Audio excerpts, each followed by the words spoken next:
Hi అండి. Welcome to trade tracker Telugu. And ఈరోజు మార్కెట్‌ని ఒకసారి అనాలిసిస్ చేయడం స్టార్ట్ చేస్తే, ఈరోజు మార్నింగ్ నుంచి వచ్చిన మూవ్‌మెంట్స్‌లో ఎక్కడా లేదు. మనకి ఫైనల్‌లో వచ్చిన మూవ్‌మెంట్‌ని మనం గ్రాప్ చేయడం జరిగింది. అండ్ అదేవిధంగా సేమ్ మనకి ఫిన్ నిఫ్టీ కూడా ఆల్మోస్ట్ మనకి 74 పాయింట్స్ ఇచ్చింది.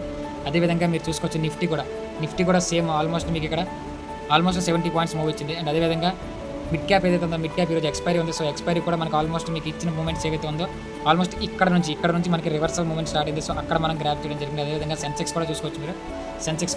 సెన్సెక్స్‌లో మీరు గమనించొచ్చు. ఆల్మోస్ట్ ఫైనల్‌లోనే ఆల్మోస్ట్ మనకి 2:00 తర్వాత అక్కడ నుంచి వచ్చిన మూవ్‌మెంట్‌లోనే ఆల్మోస్ట్ మనకి ఇదంతా కూడా కవర్ చేసాం. ఇన్ని పాయింట్స్ మనం కవర్ చేయకపోవచ్చు, బట్ ఇందులో మనం కొన్ని పాయింట్స్‌ని కవర్ చేసాం. ఆ కొన్ని పాయింట్స్‌ని మనం ప్రాఫిటబుల్‌గా తీసుకున్నాం. ఐ హోప్ మీ అందరికీ అర్థమైంది అనుకుంటాను. అండ్ ఇప్పటివరకు మన టీం వాళ్ళు తీసుకున్న ప్రాఫిట్స్ ఒకసారి చూడడానికి ట్రై చేద్దాం.